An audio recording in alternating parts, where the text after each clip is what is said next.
Traveling can be expensive, whether you're traveling for business or for pleasure, like going to an event, going on vacation, or seeing family. But if you plan ahead and start preparing now, even you can save money. And in this video, I'm going to show you just how.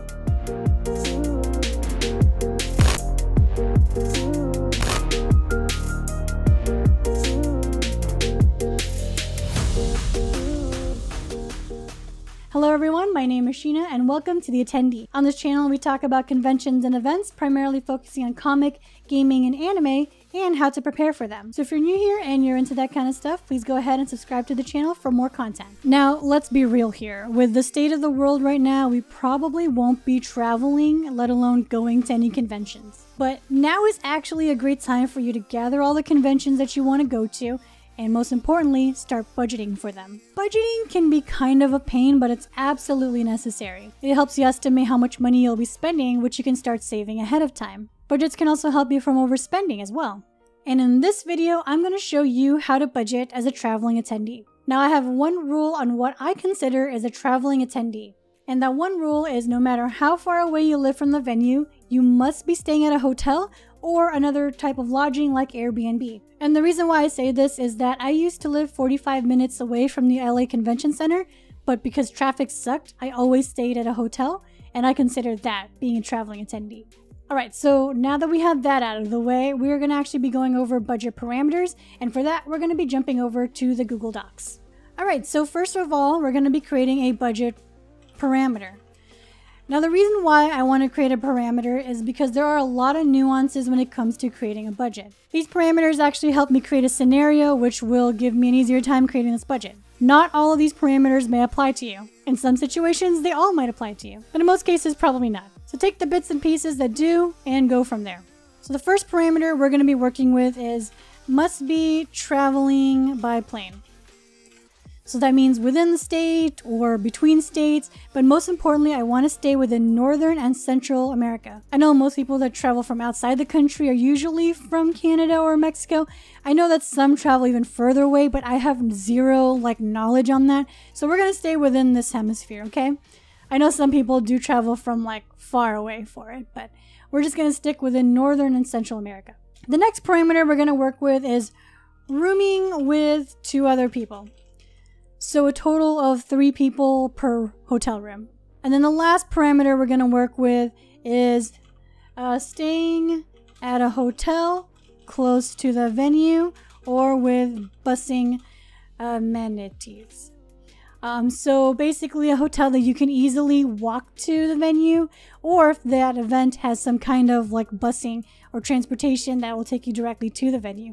I know Anime Expo has this kind of amenity. It's really convenient. There's not really a lot of hotels close to the venue, but they do have the buses, which will save you lots of money. So that's why I want to keep it in a way where you don't have to pay for an Uber or Lyft or public transportation to get from the hotel to the venue. Alright, so we're going to go ahead and jump to the Excel sheet over here. Now, the documents that you guys are looking at right now, this Excel sheet, as well as the show notes, are available down in the description below. It's actually a link to the folder, which will have both of these documents. So if you want to follow along, go ahead and do that. Alright, so we're going to go through all the days, and I'm going to walk you through all of this, and we're going to discuss it. That way, you guys aren't lost. I know this might be daunting to some of you guys, and I know you have some questions, but we're going to go through all of this.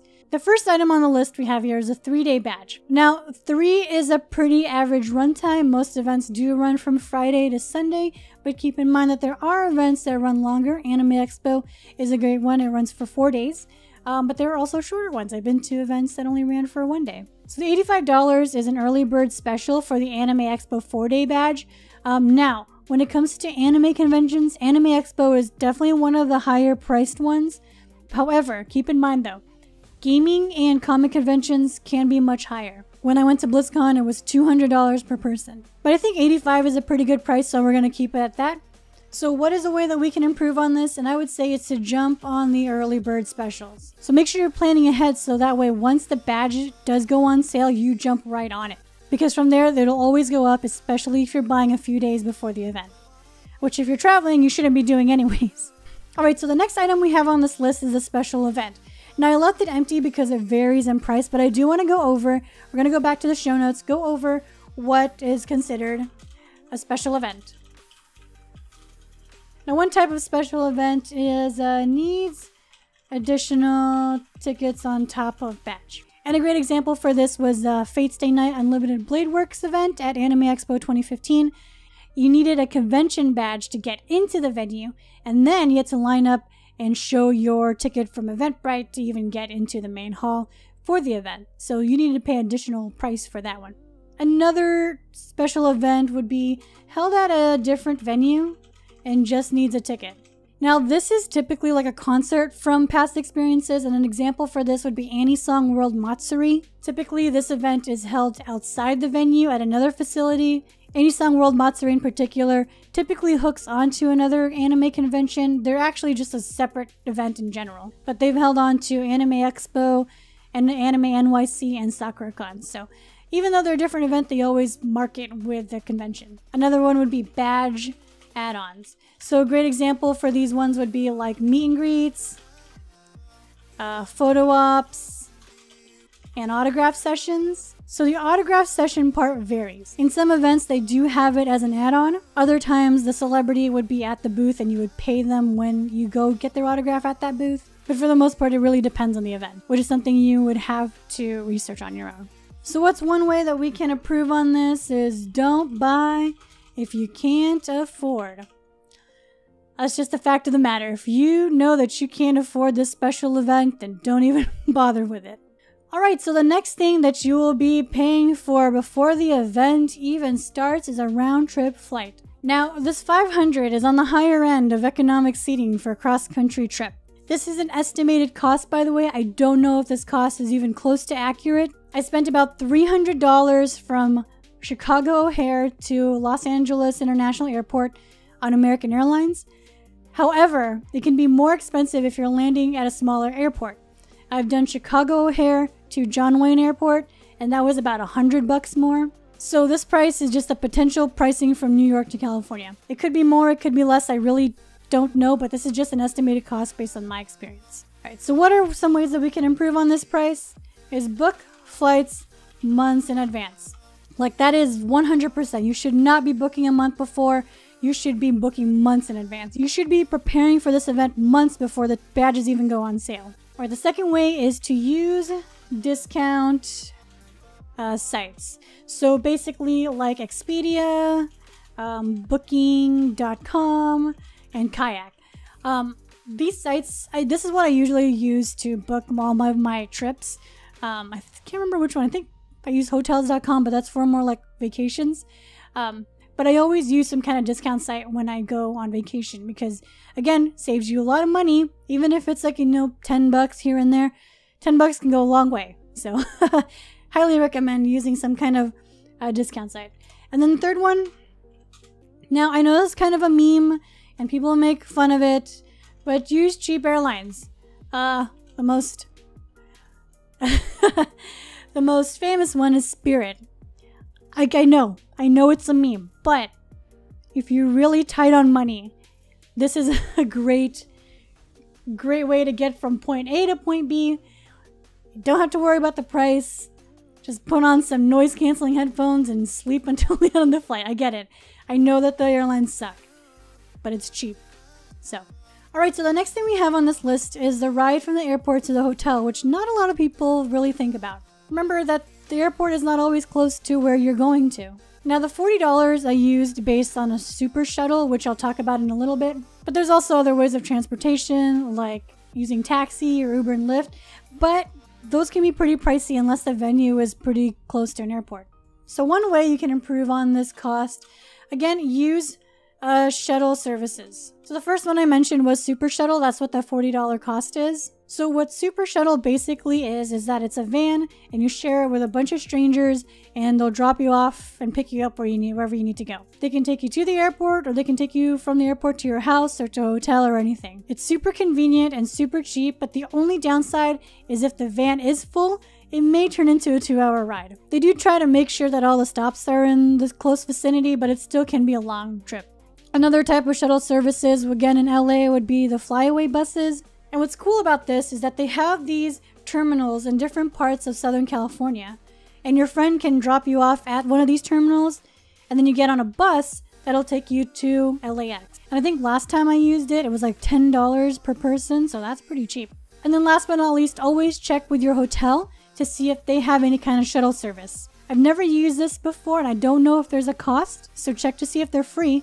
But I always see like hotel shuttles, so I'm assuming that there's some kind of service that they do. Check with your hotel so that you can see if you can get it for a cheaper price, okay? The next way you can improve is use public transportation. And that really depends on the city. Los Angeles doesn't have the best public transportation. However, in places like Chicago, it's much easier to get around on public transportation. There's literally a train stop inside the airport that'll take you in and out of the area. This train will literally take you from the airport to downtown. It is that convenient. But also make sure that you're comfortable with taking it. If you're in a city that you've never been in or haven't done your research on, just don't take it because you don't know what might happen. And then the last way to improve is have a friend pick you up. That's if you know somebody who lives in the area and can pick you up from the airport and drop you off at the hotel. Might not be everyone's situation, but if the option's there, it doesn't hurt to ask. Alright, the next item we have on this list is the hotel. Now, $250 is a pretty good middle ground for 3 people for 3 nights. Now, in Los Angeles, near the convention center, $250 was a starting price for one of the higher end hotels without even going up to like the $400 range. Now I'll talk about the $250 in a little bit, but let me share with you how to improve on this price. One is to find one more friend to join you. So most hotel rooms have a capacity of 4 people. And I've heard stories of rooms with 10 people, and I find that utterly disgusting. 10 people, 1 bathroom is just, I can't do that. But having that one additional person does help you lower the cost per person. So the second way you can improve on this is to book within the room block. Now, contrary to popular belief, room blocks are actually cheaper than booking outside of one. So what exactly is a room block? A room block is a set of rooms that the hotel sets aside for the event. Majority of the time, those rooms that you're booking will be cheaper than if you book outside of one. But it also depends on what kind of deal that the event made with that hotel. So the $250 here that I'm looking at is actually the starting price for a room at the JW Marriott right across the street from the LA Convention Center. Without an event, the starting price for these rooms are around $400. So that is a 50% discount. So keep an eye out for when the event announces room blocks because you need to jump on that. Now the third way I want to share with you on how to improve on this is to book cheaper rooms. Well, you're probably thinking, well, duh, of course I would book a cheaper room. Well, the $250 price that I have here is for a hotel that's, like I said, is right across the street from the LA Convention Center. There are hotels that are farther away that are under $200 per night. And if it's one of the hotels that's connected to the event, they'll have busing amenities and you can just take one of the buses that will take you straight to the convention center. So you don't have to do the $250 room. Sure, it's convenient, but if they have buses that'll take you to and from, you might as well go for the $150 room per night. Oh, and by the way, I will be making a video in the future about hotels and room blocks, as well as alternatives like Airbnb. So the last thing we have on this list is the convenience store. Now this is a nice little hack that I like to do when I'm traveling, is that I like to buy snacks and water bottles and maybe some meals when I'm traveling for a convention. And it really depends if your hotel room has a refrigerator or a microwave. You might not be able to have frozen dinners if you don't have a freezer, let alone heat it up. But it works if you're just gonna buy some snacks, that way you can keep granola bars in your backpack. And the one way you can improve on this is split costs with roommates. Sharing is caring. Share the snacks, share the cost. And before the event has even started, you have spent about $925. Alright, so let's get on to day 1. So the first thing we have here is breakfast, lunch, and dinner. So for breakfast, I typically like to just have coffee and some pastries. I start the day a little later than most people on the first day, so that's usually what I go for. So whether it's like Starbucks or Dunkin', that kind of thing. So how to improve on this $10 cost? Complimentary coffee. Check at the hotel if your room has complimentary coffee. That way you don't have to buy like overpriced coffee at Starbucks. The second item would be complimentary breakfast. So depending on your hotel, some hotels do this, is that they do give out complimentary breakfast. Check with the hotel if they do that. Check to see if they do it with event attendees. Might not be for attendees, might just be for regular guests. Some of the breakfast might just be individually wrapped pastries that you can grab and go. So it really depends, but check to see if they have it. And then the third way you can improve is bought from convenience store. So the day before, if you had been able to buy something from the convenience store, like some kind of breakfast, feel free to do that. Alright, so the next item we have on this list is lunch, and what I have down is $20 for food trucks. Now, I always put food trucks in here because I love eating at food trucks. I always go at least once every convention. It's good food, it's a great experience. I always recommend it, and it's also super convenient. You can also do convention center foods for convenience as well, but price-wise, those are a little more pricier. So one of the things I like to say on how to improve is to avoid convention center food. And the last way to improve is go to nearby fast food. There are bound to be some kind of fast food like a McDonald's or Burger King or a Taco Bell or something nearby the convention center. So I would recommend going to those to save some money. Alright, so the next item we have on the list is dinner, which I have at $30 going to an offsite restaurant. And I'll combine this with the Uber Lyft to and from the restaurant. Now, typically, I like to go off-site for my first day just to get away from the hustle and bustle and as well as have fun with friends. I like to do like Korean barbecue or go to Little Tokyo or Chinatown, something like that that's away from the convention center. But what's a way you can improve? Stick with fast food. They're cheap, they fill you up, it's all you need. If you don't really want to go away from the convention center, you can always do that. Or if you don't want to go with fast food, I would say find nearby restaurants to avoid Uber Lyft. Now, the restaurants near the convention center may be pricier than going off-site, but it's no more than the additional $30 you'll need to get to and from the off-site restaurant. Alright, the next item we have on the list is snacks. Snacks are important. They keep you energized, they keep you hydrated. You are using more energy than you think, so you need food for fuel, which you can buy at the convention center. They do have stands there to get some water and some coffee and some snacks. But how can you improve on this? The first way is pack a refillable bottle. Just refill your bottle at the water fountain. Don't have to pay money for water at all. The second way you can improve is convenience store. So basically, if you bought some snacks from the convenience store, you can just pack up your granola bars and put in your backpack and you don't have to pay at the venue. So the next three items we have are show merch, posters/wall scrolls, and artist alley. So typically I like to get show merch first. I like to have some kind of memory of the event. And sometimes they do tend to run out of stuff. I love getting t-shirts from conventions, but by the time I get to them, all they have is like extra large and that's too big for me, so I don't even bother. But what's a way you can improve on this is just go for smaller items. Maybe go for mugs or magnets or something. You don't have to always get a t-shirt or a sweatshirt, just small items. So the next item we have is the posters and wall scrolls.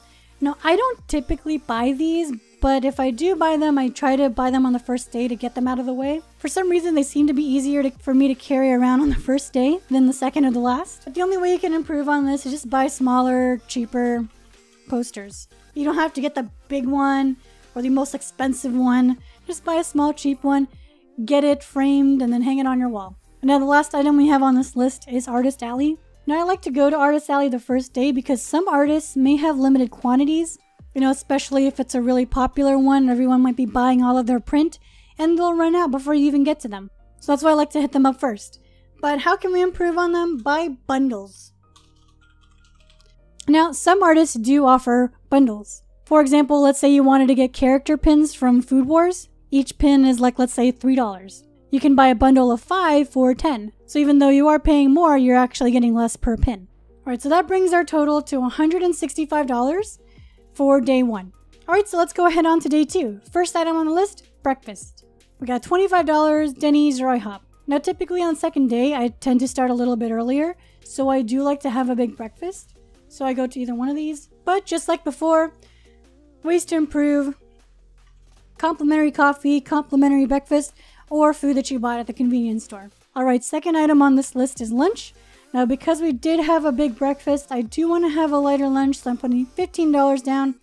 Something that can be quickly bought at the convention center. But you can improve on this by having an off-site but nearby lunch. Or number 2, you can go to a fast food restaurant. And then for dinner, I have $30 and nearby restaurant. So not at the venue, but someplace walkable, nice but not too fancy. And how to improve on that $30.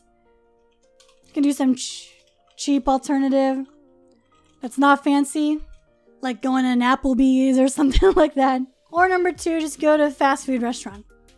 Next item on the list, snacks, $10, water, coffee, etc. Again, keep yourself energized, keep yourself fueled, keep yourself hydrated, and I will use the same improvement by packing a refillable bottle or bringing food that you bought at the convenience store. So the next item on the list is that one expensive item, $250. So for example, anime box sets, a full series box sets, Aniplex titles, some kind of collectible, the hunt for that one pricey volume of comic. Figurines. I don't typically do figurines because it's too fragile to travel around with, but some booths will actually take your order and then ship it to your house. So that's something that you can do as well. So how do you improve on this really pricey item? One is to budget this last after essentials. So after you budgeted for your hotel, your food, your travel, everything, this might be the one thing you might budget last. And then last item for day 2 is the miscellaneous products, which I put at 100, which includes like shirts, plushies, mystery boxes, all that sort of deal. The only way you can improve on this is to try to stay within budget. Don't buy too much, don't overspend. That's really all you can do to improve on that. And you're ending day 2 with $430. Alright, on to the last day of the convention. We are on day 3, starting the day off with breakfast. Now again, I tend to have a light breakfast on this day. That's just kind of my thing. I like doing light breakfast. Anyway, same ways to improve: complimentary coffee, complimentary breakfast, and if you still have anything left from what you bought at the convenience store, maybe have some of that. Alright, the next item we have on this list is coat check.